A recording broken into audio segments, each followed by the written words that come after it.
Ladies and gentlemen, welcome back to Amateur Repair Time. Look what I'm messing with tonight. I just bought this about an hour ago. I have 11 of these console radios. I just think they're the coolest thing ever, and they're cheap. You can pick them up for nothing. Different eras. You can kind of tell the era by the length of the legs. So I've got 11, and I just bought this one. This is number 11. So how many of them have I fixed? 0. I fixed 0 of them. But if you're seeing this video, I must have fixed this one because I'm not going to upload it unless I get it fixed. I'm right in the middle of a bunch of projects. I've been working on all kinds of stuff. I've been doing a bunch of clocks lately. You may have seen some of those videos. You can hear them ticking and talking all over the place. And I made a breakthrough on my clocks. Where I figured out you got to get them really clean. That's the whole thing, right? And I have fixed several radios, little shelf radios. So like I did that one, and that one, and that one, and that one, and that one, and that one. Or did I? I did that one and that one. I did that one, and I did that one and that one. Now, a bunch of these I haven't done yet.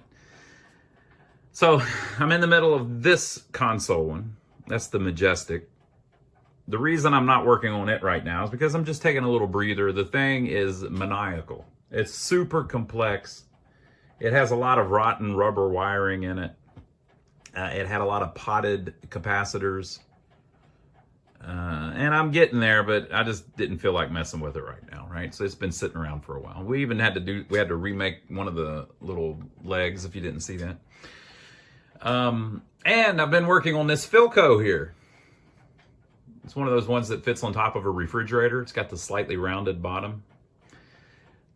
Okay, that one, the speaker's bad. That's it on top of it there. And all the rubber wiring is bad. So I'm basically having to rewire the whole chassis. So I'm taking a little breather on that one as well. I have another one in the floor over here that's like an 80s model tape player radio. It's just an Emerson, little kind of junky one. About halfway through that as well.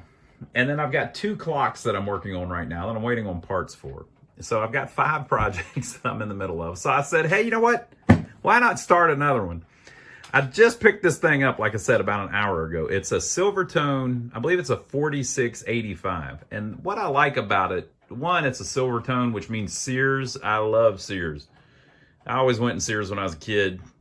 I just always liked Sears, and I got the tail end of Sears. You know, all the cool stuff happened at Sears way before I came along. But this thing was sold at Sears, and I saw it for sale on Facebook, really cheap, right down the road from me, and I just had to go get it. I like the look of it. I like that it's a I don't know what you call that, but so basically originally they had big tall legs like this, or even taller, like on this Majestic. And then eventually they started making them shorter. That one over there, they're a little shorter. And then eventually they got them where they sat on the floor. One of the clocks is going off.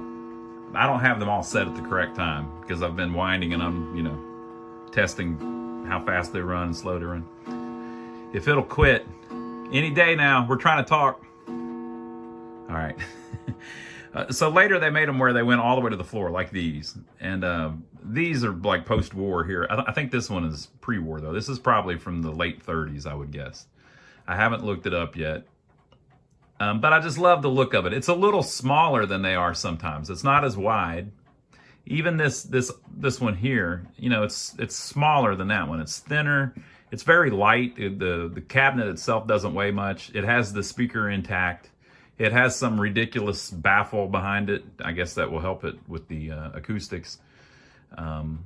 It had the little faceplate that had been removed, but the gentleman had it with it. It's missing the knobs, but it had this chassis sitting inside of it. Looked like it hadn't been messed with in a long time. So the guy told me that it was his grandfather's. This gentleman, I don't know his age, but I would guess 50 maybe. So I don't know when they would have bought it. Maybe they bought it new. I don't know. But I like the Silvertone thing, and I like that. I think this chassis is going to be a little easier for me to work on than this Majestic. I'm not giving up on the Majestic. I'm definitely going to work on the Majestic. I just don't feel like messing with it right now. But I think I may be able to learn a little bit more from this one. It's a little more simple than one quite that old. This one's a little teeny bit newer, not much though. So when I went over to his house, I was happy to see, in the pictures, it looked like the dial was all faded and messed up, but it's not. It's just the way that the pictures look. The dial is perfectly fine. Just needs cleaned up. And look at this. It has a cat eye. I don't have any radios that have a cat eye that I'm aware of, unless I'm not thinking of one. Actually, is that one over there one? I don't think it is. Yeah, so I like that. And other than the knobs, I think it's complete, but I guess we'll find out. So I figure maybe we'll work through it. Now, if you're seeing this video, like I said, I'm not going to upload it unless I get so far along on it that I know that it's good enough that people will be happy with the progress. But that's what we're looking at. So it's a Sears and Roebuck Silvertone 4685.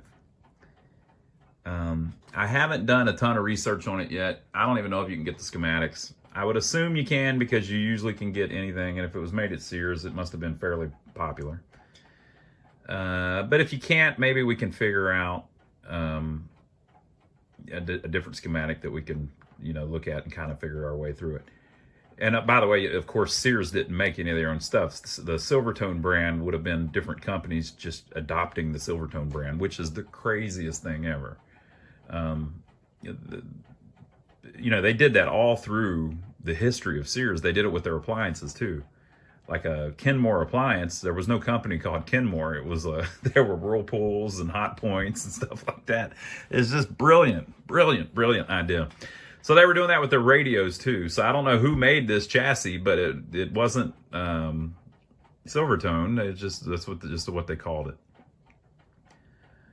I see something that says Aerovox Corporation on it as I'm looking at it right now.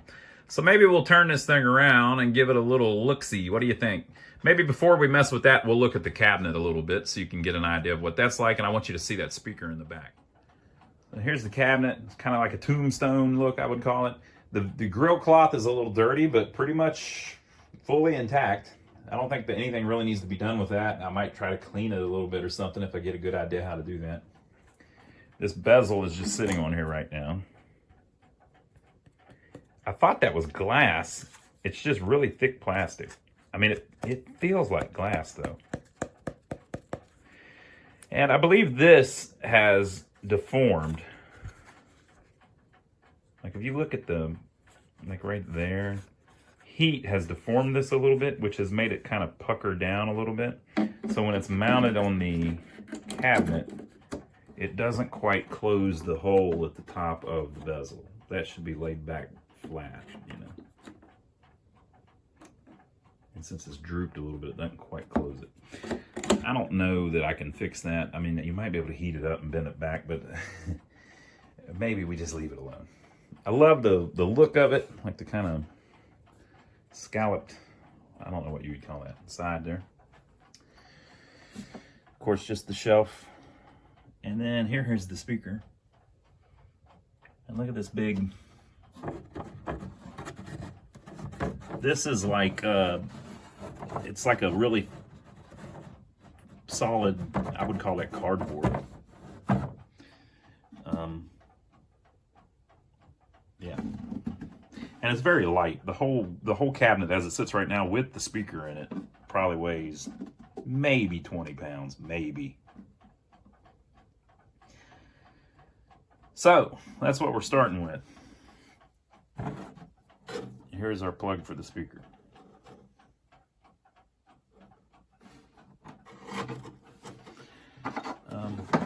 So it's in pretty good shape. I'll bet my favorite Restora finish would make that look really nice.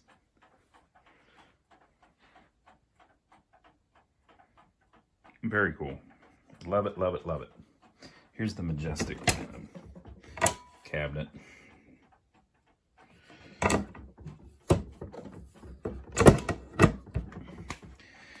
And there's the Philco. All right, so the other clock is now going to go on. So let me turn this around and let's look at the back of it. All right.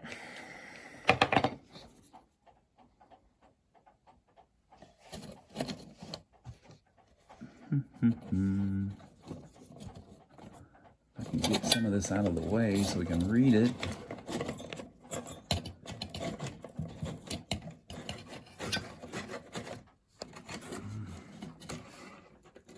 Who knows how long this thing has been sitting. When I picked it up, the guy told me it was his granddad's, and he said, I was like, yeah, I'll get it going. And he's like, you think you can fix it? And I was like, oh yeah, of course. And he was like, really? And I was like, yeah. And so he thought that we were just going to use it for parts. I'm going to attempt to fix it. I ought to be able to fix it. I mean, this is amateur repair time. We're about repairing. All right, so this is the antenna, and it is in bad shape. It's crumbling. And then this is the power cord, obviously, and it's in bad shape. It's crumbling. So I don't like what we're starting out with, but that doesn't necessarily mean that the insides are crumbling like on the Philco and the Majestic. If it is, you'll never see this video until I get capable of fixing it. All right.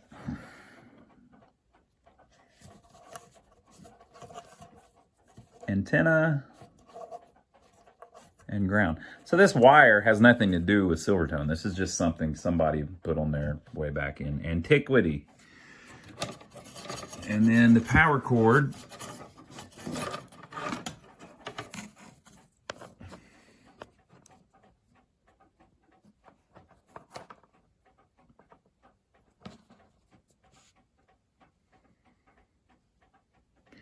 We should be able to reuse that, really.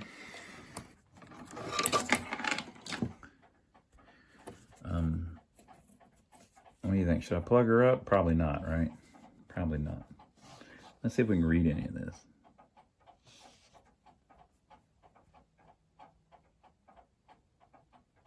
Correspondence or replacement parts orders.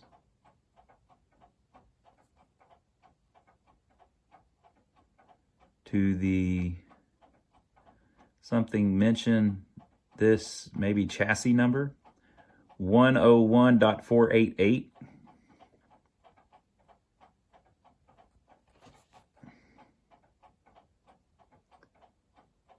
What is the bottom there? Print. What in the world does that say? F, no, patented in USA. Okay, that doesn't mean anything then. All right, now let's look over here. There's a UL logo.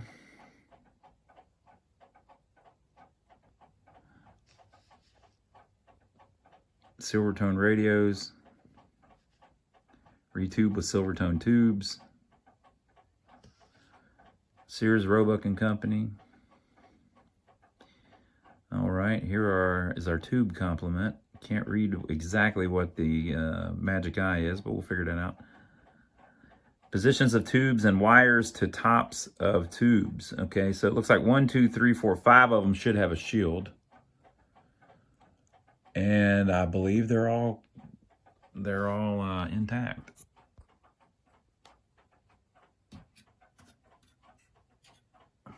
Very cool.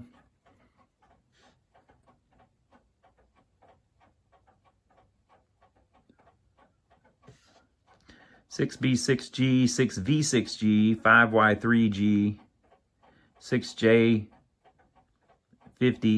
6K7G, 6L7G, 6K7G again. And that's a 6-something-5, I think. Magic eye. We'll figure it out. Oh, I didn't mention what I paid. I bought it for $25. 25 bucks. That's a deal. That's a steal. That's a good one to learn on, isn't it? Okay, now on the side of the cabinet, on the side of the chassis, it looked like there may have been a parts listing. All right, that's hard for me to read right now. Maybe on the computer screen I'll be able to read it.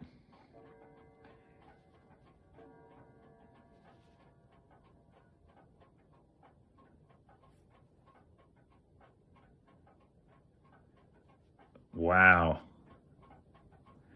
There's your cap list right there.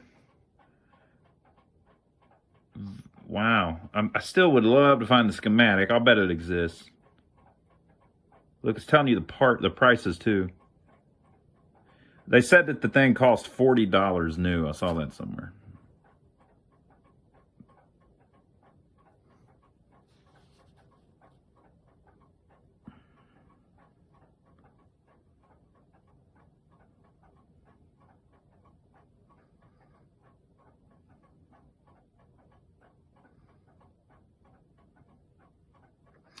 So maybe that'll help someone if they, maybe that will help someone if theirs is missing any parts, hopefully. Okay, so looking for damage. Tube and a can cap. All looks fine. I mean, obviously that'll have to be redone. Transformer looks visibly fine. 2 more tubes look fine.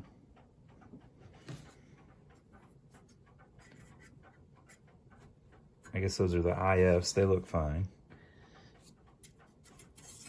And tube got knocked around a little bit.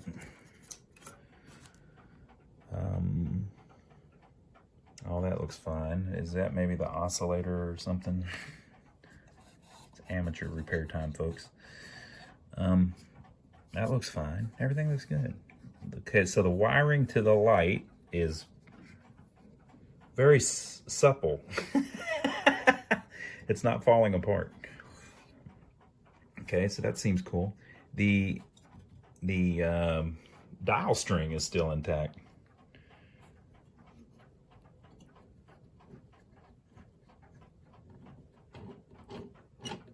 It's slipping, but it's intact.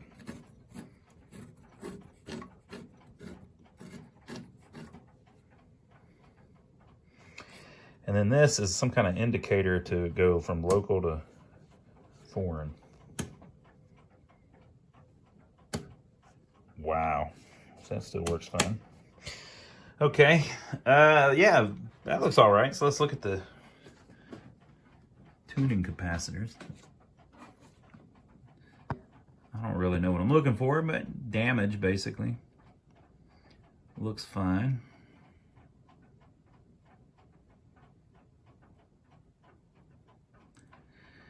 I'm liking what I'm seeing. I don't see anything jumping out that's like obviously horribly damaged.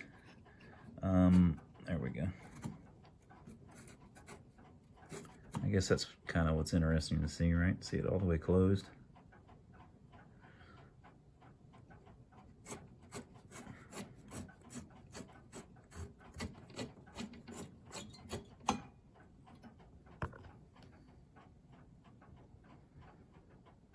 Don't want them touching if you can help it, but you can bend it. I don't know. I mean, one of them might be, but it looks fine. There's nothing damaged. And it's turning easily. All right, so let's look in underneath it. All right, it's well supported, so it won't fall over.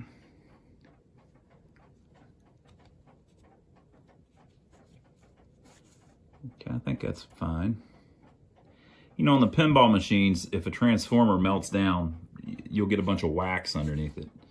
And, you know, we got some of that here, but I believe all of these I've seen like this, I think look like that from the factory, or the ones I've seen look like that. So I don't think that's any problem. Has anybody been in here messing with it? What do you think? Is that original, or has that been messed with? I don't know. It kind of looks like original to me.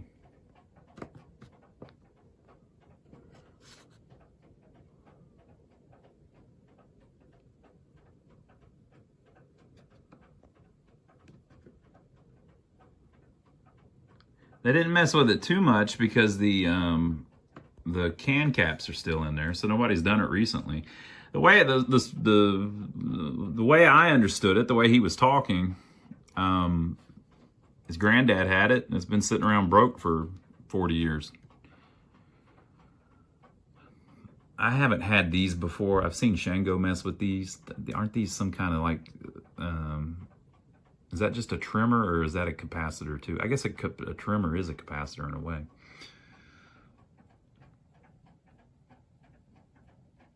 Well, looks to me like this is an easy recap job. That's just my opinion. But what do I know? What do I know, folks? So I'm trying to see. So this is one of the IFs. And this is the other one under here. I'm trying to see where are my filter caps. That's a cap, I think.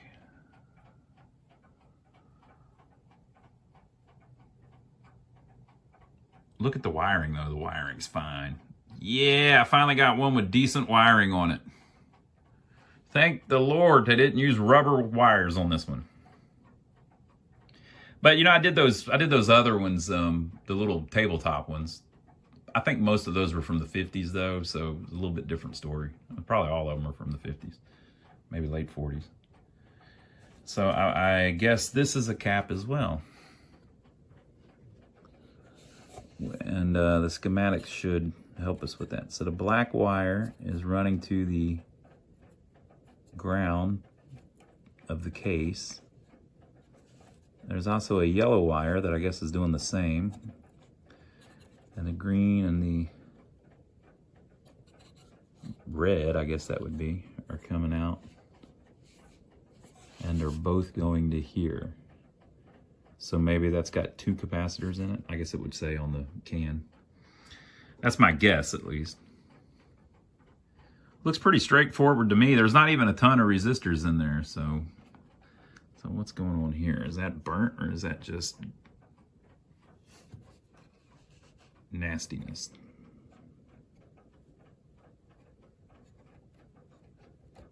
It's not burnt.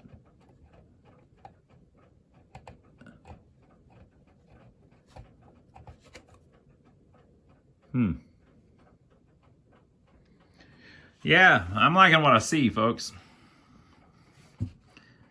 So the speaker could be bad or something, but everything I'm seeing looks pretty good. The power cord comes in right here. Attaches to one side of the filter and then the other side of the filter. Yep, that makes sense. And then one wire comes out of the I guess this is a filter.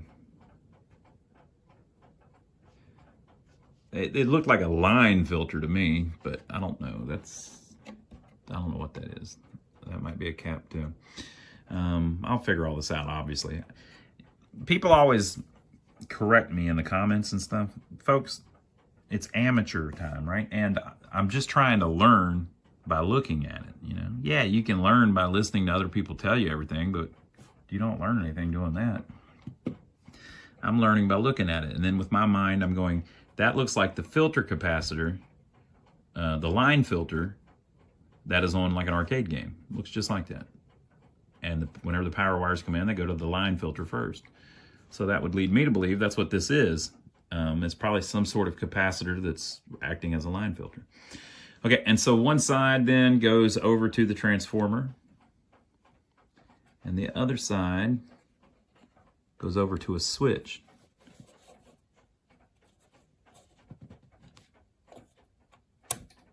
On,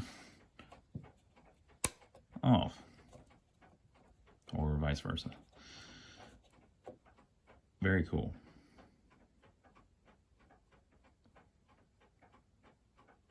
So when it would come out of there, it would also go into the transformer. So these are the 2 leads for the transformer. They just have a switch in between it. Okay, very cool. All right, so let me see if I can find the schematics for it. Keep your fingers crossed. All right, so it's a 101.488, and sure enough, the schematics are not online.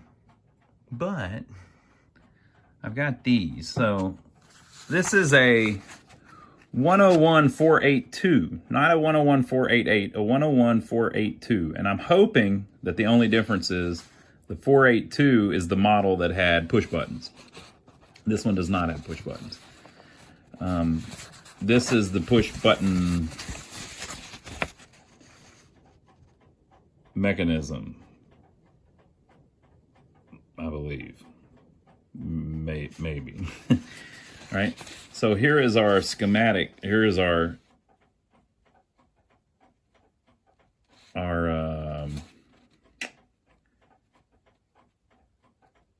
diagram of the tubes, and I believe that is the same. Let's see. I'm going to look at this. It's so hard to read.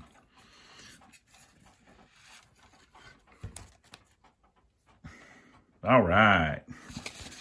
So,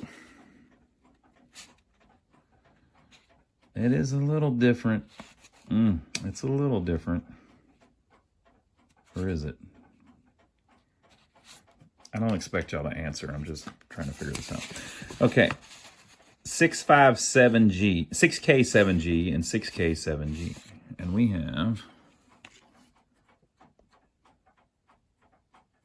6K7G and 6K7G. Next to the 6K7G is the 6J5C. On this one, it's a 6J5G. Ooh. It's an oscillator coil. Okay, and then there is a 6L7G there, and ours is also a 6L7G. All right. And then that's a 5Y3G. This one is also a 5Y3G. The output is a 6V6G. Ours is also a 6V6G. And then here you have the detector is a 6B6G. And this one is a 6B6G. Okay, so that appears the same. And the magic eye is a 6U5. This doesn't actually list the capacitors on there, but I have them on here. So, everything's in the same spot, and it's the same tubes. So, technically, if you think about it, shouldn't it be the same chassis? Shouldn't it be the exact same chassis? Okay, so now we have this, which is going to show us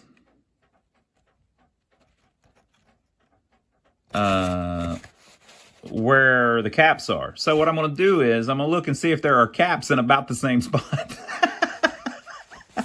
And if there are, it's the same thing, ain't it? Come on now, people. It's not that complex. It's supposed to be fun, or why do it, folks? Why do it, right? Okay, so right there, they're showing you that there are two caps, one's straight and one's crooked. And I'll be damned if there ain't two caps there, one's straight and one's crooked. Now look at that. That's exactly like this. Look at that, it's the same, okay? And then they're showing you that there's 4 little resistors. See the little resistors? I see 3 little resistors. I spy with my eye. Wait, is that one down in there? Nope. So I got 3. It might be slightly different. I don't know. And then they show you a big resistor.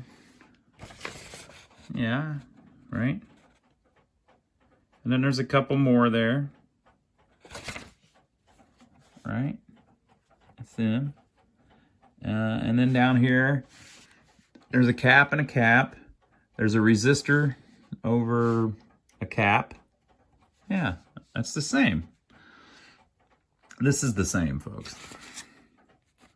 See the 5 tuning trimmer pots? And then the big coil and the big coil are the I guess those are antennas. Well, not antennas, but you see this setup, and it's in front of the tuning thing.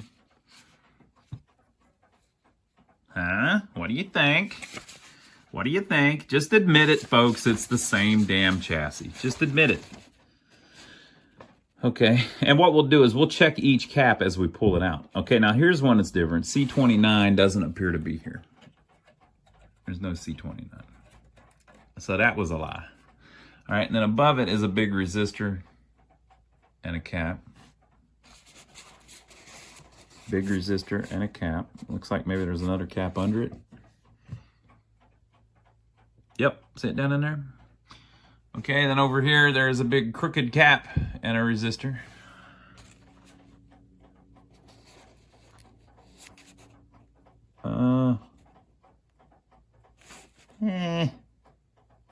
It's a little different. But see this cap, how it's attached to the L2 here? All right, let's just use that one as an example, shall we? That is C6. And C6 is a 0.1 microfarad capacitor.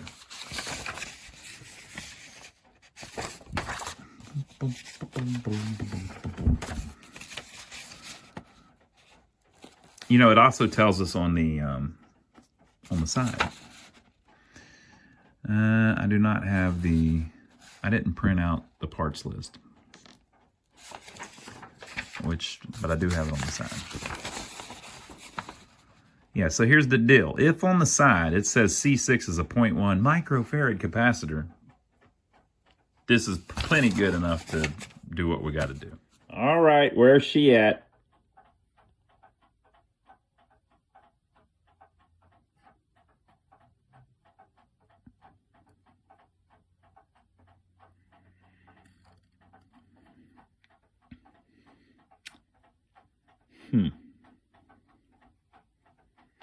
There's all our resistors.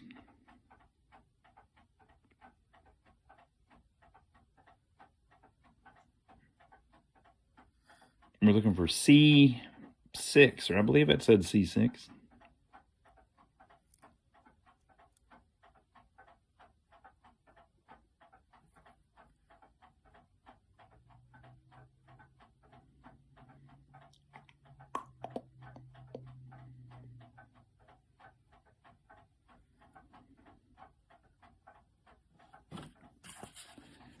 Notice nothing says C6. Here's where we got to be smart, folks. Now we got to be smart. Look. We've got 3, 4, and 5. That's 9 and 12. 10, there's 2. Nothing says C6. I don't see C1 either, though. But that could easily be C6 right there, couldn't it? And that is, in fact, a 0.1 microfarad 300 volt capacitor. I bet that said C6 right there. That's what we're going with. Let's try one more. Okay, so that's C14. There's a resistor and a sideways capacitor. C14. There's the resistor. And did we decide there's a capacitor down there? Yep, there's a capacitor down there. So this is C14. And it is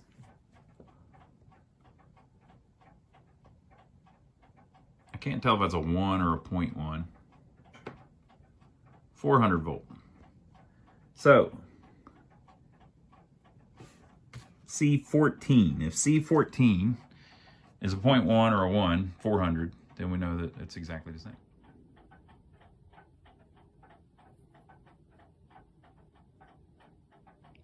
C14 is a 0.1, 400.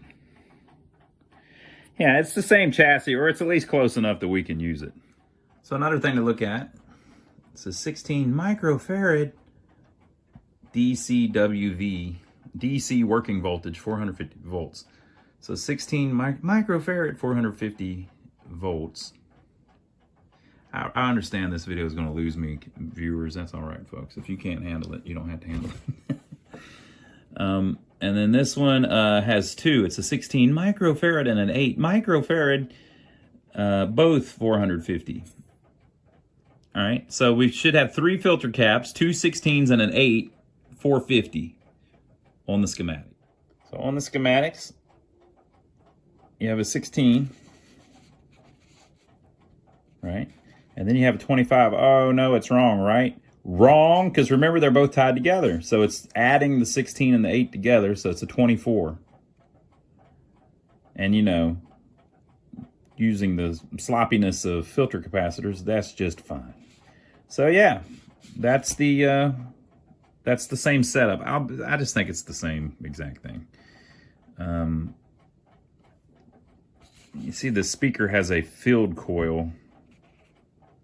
I hope that's fine. That's where we had our problems on the last one. I love that it's giving me voltages I can check. Of course, we're using a transformer. And this one shows 4 dial lights, but on mine there are 2 dial lights. So I think that's probably probably a minor difference. Let's see if the dial lights come off the transformer. So it's hard to follow, but that dial light comes through here, and it's this wire snaking around here. And you can't really see it that great, but it's that wire right there, which they are connecting to a pin on this socket, but it's just a random pin. I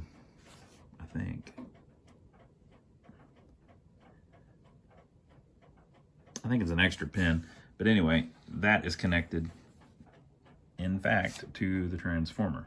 So another thing we can do is, we figured out these were the 2 input voltages for the transformer, and then it has 1 output, 2 outputs,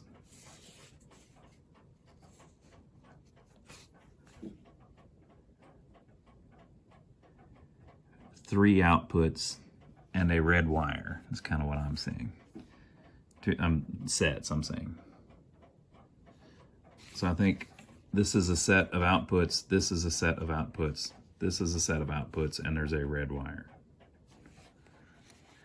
So here's our winding coming in. Here are the dial lights coming out, and they're actually coming out of the same hole, right? Same side of the transformer, I suppose. And then on the other side, 1 set of windings, another set of windings, and a red wire. It's probably that middle wire there. No way it would tell us the wire color, but that red wire goes to a resistor, a bunch of wires on the tone control. See, these are hard to read sometimes. Is it also connecting to the muting switch and this resistor? Yeah, so I think we've proven it every way but Sunday. All right, folks, so that's that. Next time we will get started on cleaning it up, testing the tubes out, working through the schematics, replacing capacitors, all that good stuff. We'll see if we can get her up and running. So I hope you enjoyed it. Leave your comments down below and let me know what you think. I like this Silvertone. Very cool. I think this is my favorite of all of the ones that I've got so far. I really do like this Majestic, though. I think that's an Atwater Kent. I really like that one, too. But whatever. I got plenty of them to work on. So we'll see you next time. I hope you enjoyed it. This has been Amateur Repair Time. Now, if you want to see me work on an old radio, remember, I'm an amateur. I'll put a video of the one that I fixed right here. See you on the next one.